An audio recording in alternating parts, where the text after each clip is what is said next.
Hello everyone. Today you are most welcome again for the new session of extraction of metals.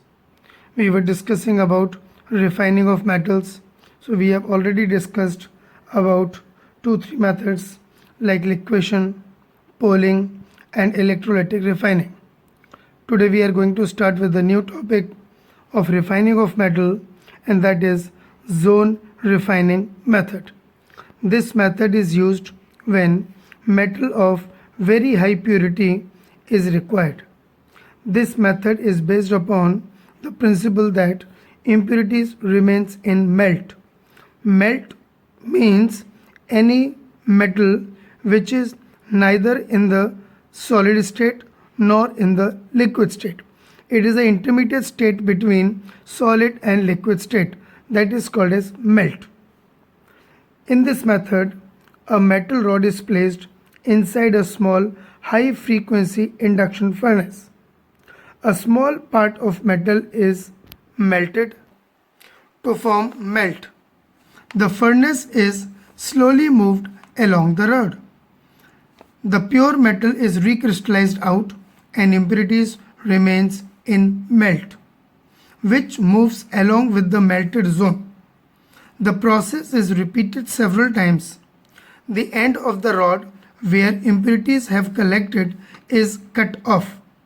The metals like germanium, silicon, gallium, indium, etc., which are used in semiconductors, are purified by this method. Let us understand this zone refining method by the example of the figure. This figure represents the zone refining method. यहाँ पे आप देख सकते हैं ये एक metal rod है पूरी की पूरी, और ये है एक moving furnace, high frequency furnace.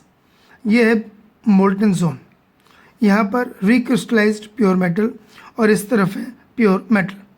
तो क्या करते हैं स्टार्टिंग में, ये जो फर्नेस है ये इस एंड पर यहाँ पर होता है और इसका टेम्परेचर इतना मेंटेन करते हैं फर्नेस का जिससे कि न तो मेटल पूरी तरह मेल्ट हो और ना पूरी तरह वो सॉलिड रहे, वो रहे कैसा, मेल्ट के फॉर्म में. This is melt part. तो यहाँ से हम इस तरफ से लेफ्ट साइड से हम इस फर्नेस को स्लोली मूव करते हैं टूवर्ड्स राइट.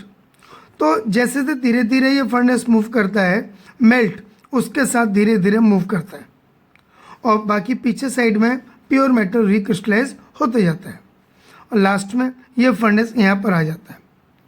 तो ये स्टेप जो मूवमेंट है फर्नेस का 10 बार, 20 बार, 30 बार, 40 बार, कई बार करते हैं और बहुत बार करने के बाद में जितनी भी इम्प्योरिटीज़ होती हैं जो मेल्ट के साथ चलते चलते यहाँ पर कलेक्ट हो जाती हैं. लास्ट में ये वाला पोर्शन यहाँ से थोड़ा सा काट देते हैं और हमको ये पूरा का पूरा प्योर मेटल मिल जाता है. वेपर फेज रिफाइनिंग, ये भी एक मेथड है जिससे कि हम मेटल को वेरी हाई प्योरिटी का बना लेते हैं. वेपर फेज रिफाइनिंग में दो एग्जाम्पल्स हैं. पहला है Mond's process. This process popularly used to purify nickel. This method is used to purify nickel. इसमें दो स्टेप है. पहले स्टेप में impure nickel is heated with carbon monoxide to form a volatile compound nickel tetracarbonyl. जो impurities होंगी they are left behind. Nickel plus 4 molecules of carbon monoxide at 350 Kelvin forms निकल टेट्राकार्बोनाइल. ये volatile compound है. Step 2, फिर ये जो vapours हमको मिलते हैं निकल टेट्राकार्बोनाइल के, जब इनको हम हीट करते हैं एट हाई टेम्परेचर तो वो डिकम्पोज हो जाएगा. Means the vapours of nickel tetracarbonyl when heated to high temperature it decomposes to give us pure nickel. Reaction है निकल टेट्राकार्बोनाइल 470 केल्विन पर हीट करते हैं तो हमको मिलता है निकल प्लस 4 कार्बन मोनोऑक्साइड. ये इवोपरेट हो जाता है, गैस बन जाती है और हमको प्योर निकल मिल जाता है. Van Arkel de Boer method, this also method which is based upon vapour phase refining. This method is used to purify nickel and zirconium ZR. In this method, first impure metal is heated with iodine to form a volatile metal tetraiodide, which on further heating on hot tungsten filament decomposes to get pure metal. यानी पहले step में iodine के साथ उसे heat करेंगे, एक tetra iodide volatile compound मिलेगा, जिसको फर्दर हम हाई टेम्परेचर पे हीट करेंगे तो हमको प्योर मेटल मिलेगा।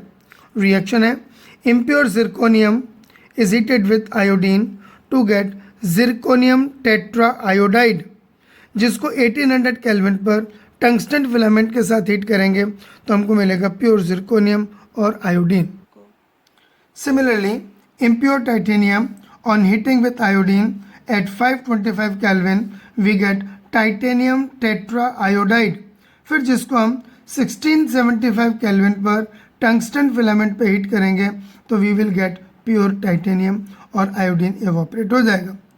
तो वेपर फेज रिफाइनिंग का एक बार फिर से प्रिंसिपल बता रहा हूँ कि इम्प्योर मेटल को आयोडीन के साथ हीट करते हैं तो एक वोलेटाइल कंपाउंड मिलेगा, जिसको फर्दर और हाई टेम्परेचर पे हीट करेंगे तो प्योर मेटल हमको मिलेगा। और इस मेथड का नाम है van Arkel डिबोयर method.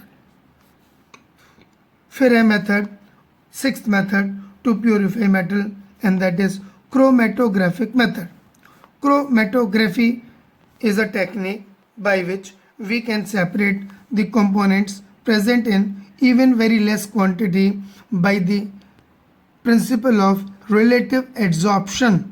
adsorption topic को हम डिटेल में सरफेस केमिस्ट्री के अंदर पढ़ेंगे। इसका प्रिंसिपल देखें बेटा सब लोग। This method is based upon difference in relative adsorption of different components of a mixture on an adsorbent. Adsorption का एक आपको आइडिया दे देता हूँ।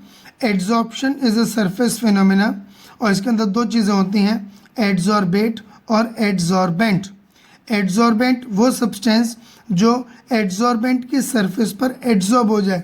एडजॉर्ब मतलब स्टिक हो जाए। एक एग्जांपल मैं ले रहा हूँ कि हाइड्रोजन गैस गेट एडजॉर्ब्ड ऑन निकल और प्लेटिनम सरफेस। तो यहाँ पे हाइड्रोजन गैस हो गई एडजॉर्बेट और प्लेटिनम हो गया एडजॉर्बेंट या निकल हो गया एडजॉर्बेंट। आजकल जैसे आपने N95 गैस मास्क देखे होंगे तो उसके अंदर होता है चारकोल, वो भी कौन सा वाला, एक्टिवेटेड चारकोल।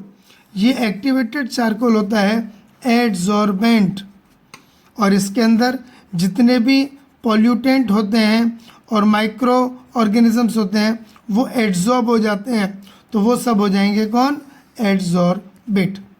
तो यहाँ पर जो हम क्रोमेटोग्राफिक मेथड होगा उसमें जिन सब्सटेंसेस को हम सेपरेट करना चाहते हैं वो सब हैं एड्जॉर्बेट। और किसकी हेल्प से हम सेपरेट करेंगे, by the help of adsorbent. There are many different techniques also involve in the chromatographic method. Means chromatography के बहुत सारे तरीके हैं, लेकिन हम जो यहाँ पर यूज़ कर रहे हैं वो है कॉलम क्रोमेटोग्राफी। यहाँ पे आप फिगर में देख सकते हो ये पूरा कॉलम बना हुआ है। हर क्रोमेटोग्राफी के अंदर एक एड्जॉर्बेट और एक एड्जॉर्बेंट होगा ही होगा। तो in this type of chromatography a suitable adsorbent, जो अभी मैंने बताया था, जो हम यहाँ पे ले सकते हैं alumina powdered, Al2O3, SiO2, sand या सिलिका जेल, जेल फॉर्म में या पाउडर्ड फॉर्म में, is packed in a glass tube in jail form, जिसको बोलते हैं हम कॉलम। फिगर में देखें ये पूरा फिगर जो है पूरा कॉलम भरा हुआ है जेल टाइप मटेरियल से, या तो वो सैंड का SiO2 का होगा या Al2O3 का होगा, इसे बोलते हैं हम लोग कॉलम। अब ये बिल्कुल फिक्स्ड रहता है, ये मूव नहीं करता है, इसलिए इसको बोलते हैं हम लोग stationary phase. This constitutes a stationary phase. अब जिन सब्सटेंसेस को हमें सेपरेट करना है वो मूव करेगा इसके अंदर पूरे में, तो हम उसको बोलते हैं मोबाइल फेस।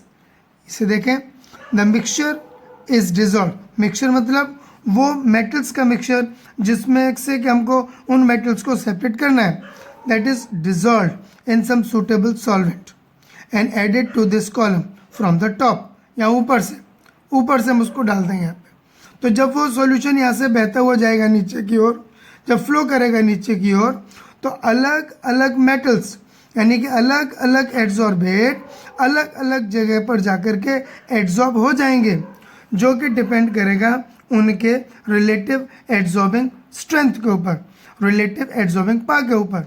तो वो जो एड्सॉर्ब हो जाते हैं वहाँ पर बैंड्स बन जाते हैं, उन बैंड्स को हम लोग बोलते हैं chromatogram. Chromatogram. The different components of mixture get adsorbed to different extent. तो एक बार जब ये क्रोमेटोग्राम्स बन जाते हैं, बन जाने के बाद अब इनको डिसॉल्व करके सेपरेट करना होता है। तो इस प्रोसेस को बोलते हैं हम लोग इल्यूशन, ELUTION। और जिस सॉल्वेंट को हम यूज़ करते हैं इनको सेपरेट करने के लिए, उसको बोलते हैं हम लोग इलुएंट, ELUENT। इलुएंट एक सूटेबल सॉल्वेंट होता है जो कि अलग अलग क्रोमेटोग्राम्स को डिसॉल्व करके सेपरेट करेगा। तो सम suitable solvent, that is eluent, is then added to the column which is known as mobile phase from the top. फिर क्या होगा? Weakly adsorbed component reaches the bottom first, यानी जिसकी एड्सॉर्प्शन सबसे कम हुई होगी वो इलुएंट से डिसॉल्व होकर के सबसे पहले नीचे कलेक्ट हो जाएगा, और धीरे धीरे करके हर क्रोमेटोग्राम डिसॉल्व होकर के सेपरेट होते जाएंगे। तो weakly adsorbed component reaches the bottom first, followed by others one by one. This method, अब ये एक important point है, this method is used to separate lanthanoids. Lanthanoids वो metals हैं जो कि rare earth metals होते हैं, और इनके ores में इन metals की quantity या concentration या percentage बहुत कम होती है।